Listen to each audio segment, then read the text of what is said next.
Every genre of music comes to face criticisms and stereotypes as it develops cliches around its own unique style, and people begin to associate certain things with the artists that comprise it.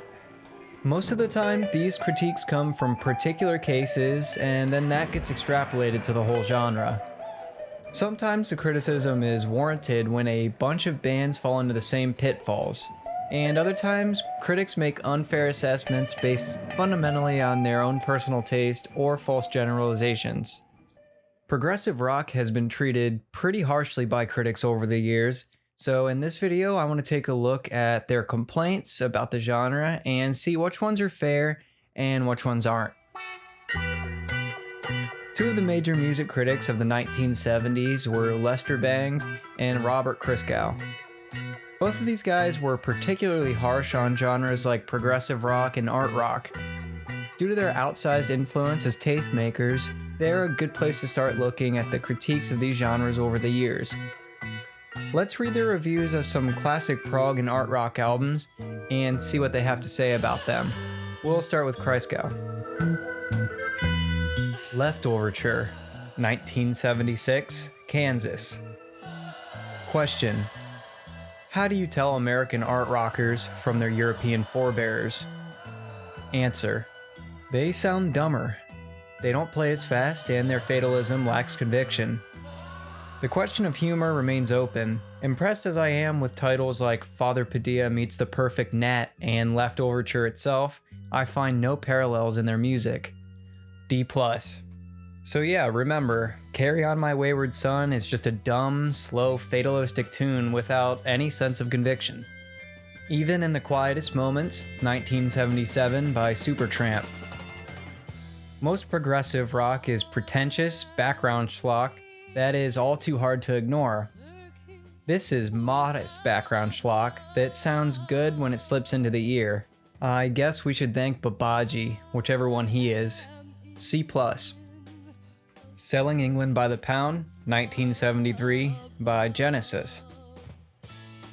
The best rock jolts folk art virtues, directness, utility, and natural audience into the present with shots of modern technology and modernist dissociation. The typical progressive project attempts to raise the music to classical grandeur or avant-garde status. Since raise is usually code for delegitimize, I'm impressed that on half of this, Peter Gabriel makes the idea work. His mock-mythologized gangland epic and menacing ocean pastoral have a complexity of tone that's pretty rare in any kind of art. Even more amazing, given past performances, organist Tony Banks defines music to match. Schlocky, graceful, and dignified all at once, when he's got it going, which is nowhere near enough. As for the rest, it sounds as snooty as usual. A B. I want to comment on this one real quick, because a B's not a horrible score, I guess, but this one's a head scratcher for me. Why is it that every time he gets close to praising Genesis, he has to tamp it down with the lines about the music being delegitimized through its classical or avant-garde leanings, or the music sounding snooty? Again, the trope of pretentiousness. Look at how he nearly praises Tony Banks' great playing across the album, only to rip it away at the last minute. And the last one, Aqualung, 1971 by Jethro Tull. Ian Anderson is like the town freethinker.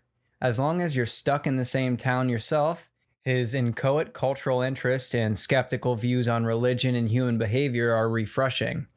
But meet up with him in the city and he can turn out to be a real bore. Of course, he can also turn out to be Bob Dylan. It all depends on whether he rejected provincial values out of a thirst for more or out of a reflexive, maybe even somatic, negativism. And on whether he was pretentious only because he didn't know any better. C+.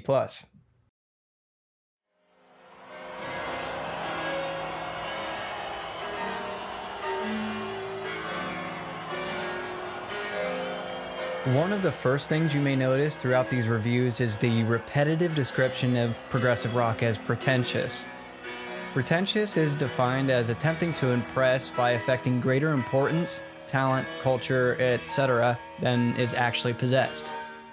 And I'd say that there are, of course, some instances of this being the case in Prog. Musicians fall on one side of the fence or the other. On this side of the fence, you've got the people who design music because you think you'll play out on much music, right? There's the other guys who make music because if they don't make music that way, they can't go to sleep at night. They feel sick, they feel queasy, they feel extremely unhappy, right? So they have to make music in that way. On this side is generally is pop, on the other side is a sort of musical way of doing it.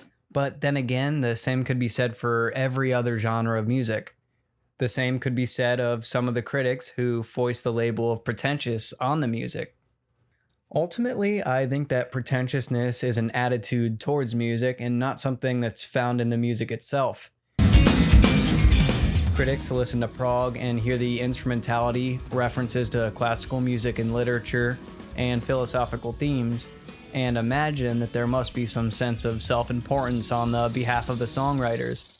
And sure, sometimes this is the case, but I'd say more often these things are done in good fun. When Jethro Tull make a one-song concept album full of literary devices from the point of view of a boy genius, they're self-aware of its own ridiculousness, and they play up those aspects because it's simply fun. It's fun to listen to, whether or not you take it seriously, and it's fun to write and perform that kind of music. It's challenging and engaging. And if these aspects make it pretentious, then is that really a valid criticism? If you hear an album by Rick Wakeman about King Arthur and the Knights of the Round Table and just roll your eyes at the concept with all its pomp and camp, well, sure, you could frame it as pretentious, especially when it hits ridiculous sounding keyboard solos and self-serious lyrics. But you could also just be entertained by how it's kind of goofy and how that contrasts with the stunning musicianship on display. I feel like it's kind of a cynical mindset to listen to that and just scoff at it. But to be fair, there are legitimately pretentious prog musicians. In interviews, they wax poetic on how innovative and grand their new album is. Like John Anderson of Yes did indeed say that he thought of progressive rock as a higher art form. And I'm sure that many would read that as legitimately pretentious. Those kind of comments from prog musicians are certainly not the norm and not at all unique to prog. But they're out there. And I can see how that kind of thing might rub you the wrong way, and it's okay to criticize it. Personally, I'm not bothered by artists wanting their art to be important or immortal, or for them to be proud of their music. If it's not as good as they think it is, it only really makes them look dumb. But the critic who points it out always runs the risk of irony. But then here come the snobs.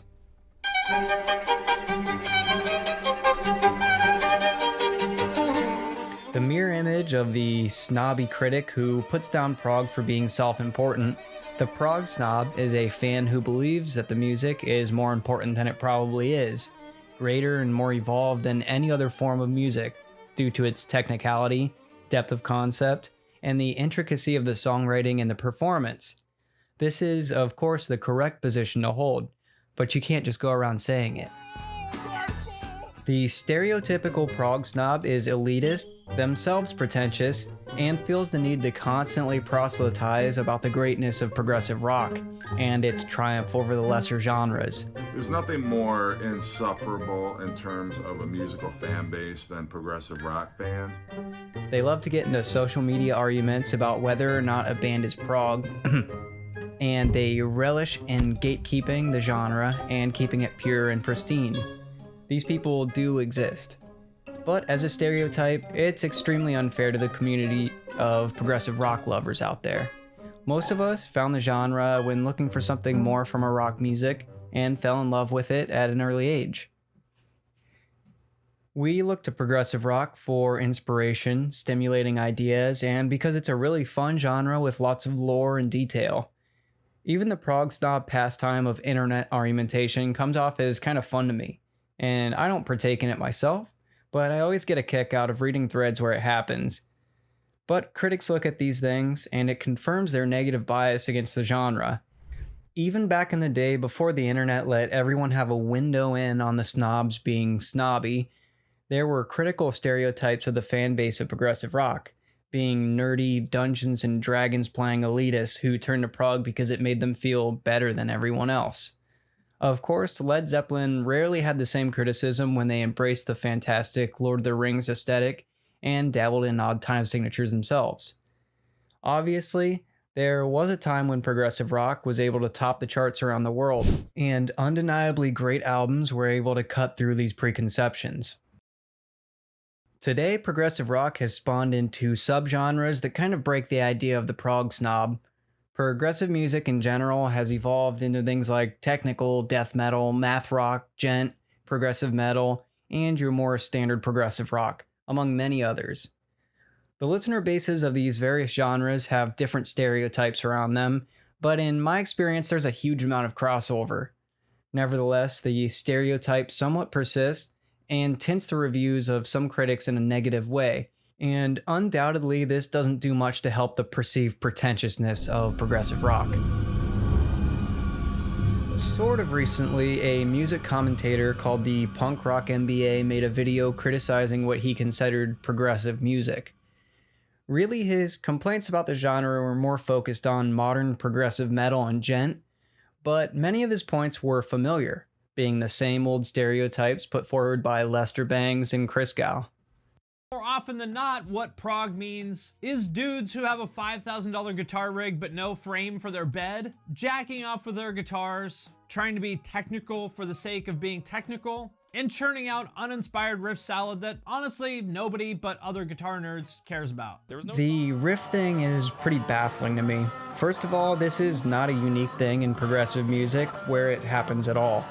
Plenty of pop rock, punk, and other popular songs use a very simple formula with tons of repetition and straightforward riffage in their songwriting. But honestly, I don't even think that happens that often. The majority of prog, going all the way back to the 60s, is as focused on harmonic diversity and interesting chord progressions as it is on rhythmic complexity. Drawing from classical music, jazz, and musical theater is not really conducive to writing boring riffs and generic chord progressions. Another critique is the over-technicality of prog. This too was a criticism classically given to prog, and it's never made a lot of sense to me. I think that at the heart of this argument is the feeling that guitarists or keyboardists that do a lot of shredding and drummers who get long solos are only doing it to show off. And there's an element of that to that style of music. The artists are flexing their musical muscles and challenging themselves to play extremely difficult passages. I think that on its own is cool. As a musician, it's fun to listen to, and it's really fun to play this kind of stuff and challenge yourself. Nearly every band who engages in this also have a selection of toned-down, well-written songs that follow more traditional song forms. It's something that I always hear in relation to Dream Theater, that the only thing that they do is shred and they don't know how to write a real song. But of course, anyone with any amount of knowledge about their catalog knows that this isn't true. For every endless sacrifice, there's a vacant or an I walk beside you. And there's another side of this argument too. I just think that music with a ton of notes sounds cool. Too many notes, Your Majesty. Exactly. Very well put. On an extremely basic level, hearing the contour of a good shreddy guitar solo over complex chords and time signatures is really satisfying to me. I went and saw Ozzy Osbourne a few years ago and watched Zakk Wylde play this epic guitar solo for something like 20 minutes. It was surprisingly progressive and absolutely masterful in many ways, but what really got me about it was that somewhere around the 10-minute mark he went into this fit of repeating a very fast, difficult melodic segment over and over for an extended period of time. The effect was this trance-like sense of concentration as I held my breath, wondering when it would end. And it just kept going and going. That particular moment was absolutely incredible, and it's only possible through the rapidity of the playing, and went far beyond just trying to show off. Those so-called show-offy techniques are tools to get unique musical effects. They have their own sound that's as interesting and full of possibilities as any other. And when critics and commentators just write it all off as pretentious, ego-driven showmanship, I really believe that they're just missing something. Another thing to note is that many critics who end up writing about progressive rock are rock music critics first, and they view the music through that lens. I think that many of the criticisms that we've seen so far are due to this, the backgrounds of the critics themselves. The goals of progressive rock music are often very different from those of standard rock music. While progressive rock music keeps some of the key elements of rock music, like the instrumentation, some thematic elements, and the counterculture ethos, other key elements have more in common with other genres of music.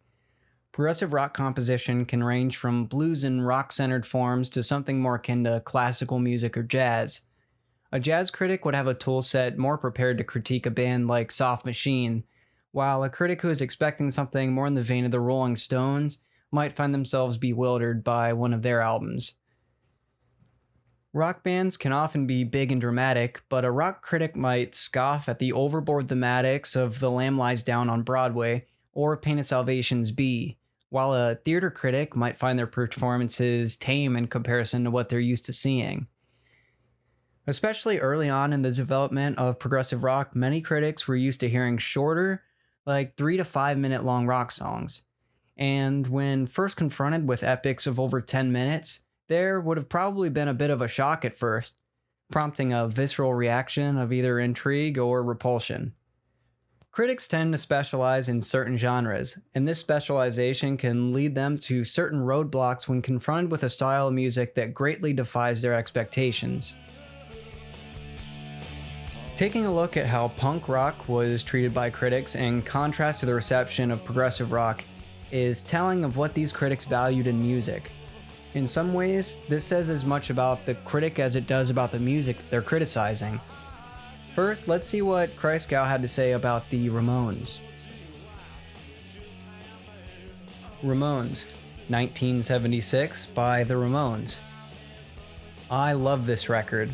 Love it.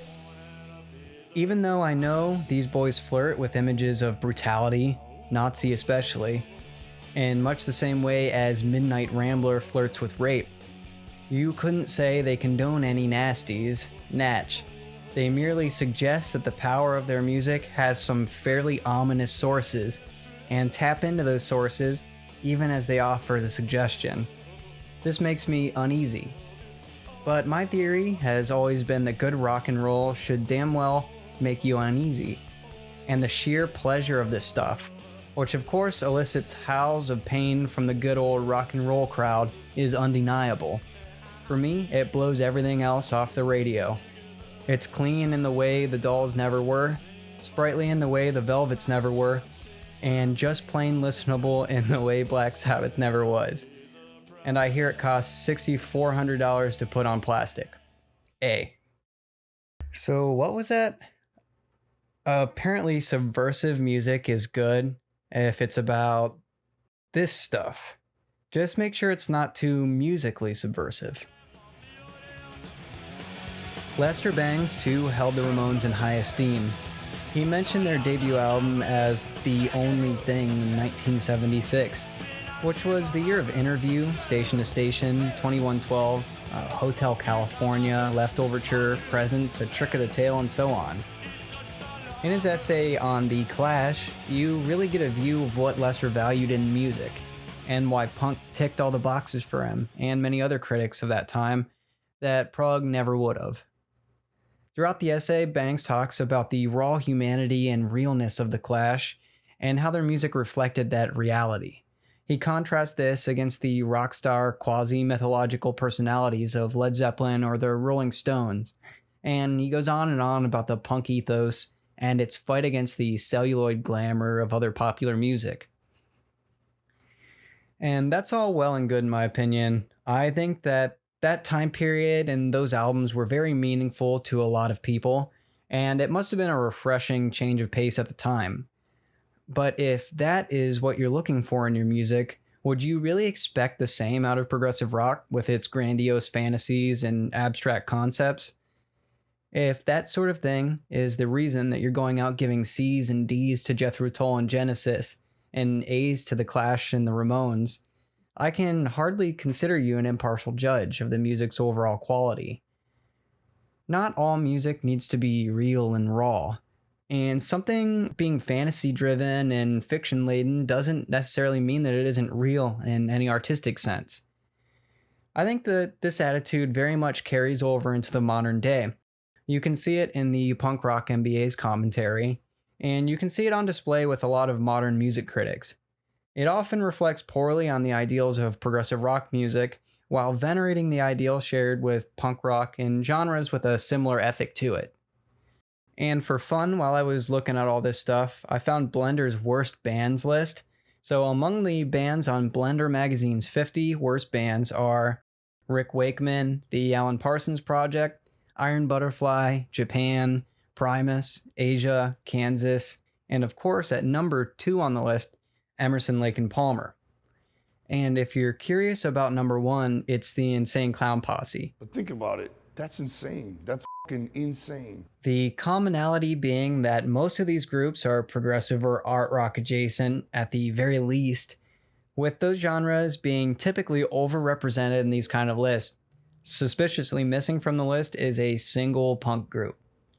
The idea that music should be raw, personal, and intimate is not a bad one, but these things come in many forms, and they're not necessary to a beautiful song, nor are they entirely missing from progressive rock. Listen to Porcupine Tree, or Marillion, or Pain of Salvation, or anything. And I could probably rant on about this kind of stuff for a much longer time, but I think it's about time to wrap it up with these points. Many critics don't like prog because it simply doesn't supply many of the things that they personally value most in music. They have assumptions about the genre and the logic behind playing technical music that rub them the wrong way. And these assumptions might be reinforced by casual, I'd say mostly harmless snobbery from the fans. They also have genuine critiques about the genre. Sometimes it gets lost in its own grandiosity, pushing forward into weirder or more extreme ideas without having a clear directive. I did a lot of running support for the genre in this video, but hopefully we can always take these negative reviews with a grain of salt.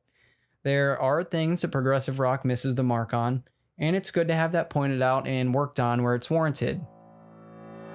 Thanks for tuning into this video. I hope that you got something out of it, and if you're inclined, you can join this list of amazing people on our Patreon and help us make better videos more frequently. Thank you Ben Guevara, Darren Baker, Eric and Sherry Carbina, and Evan Satinsky. We also recently just changed the Patreon, so from now on you'll only pay when we release a video. If you like the video, you can always go ahead down to the bottom and hit like and maybe subscribe to the channel. Anyway, thanks again, and I will see you next time.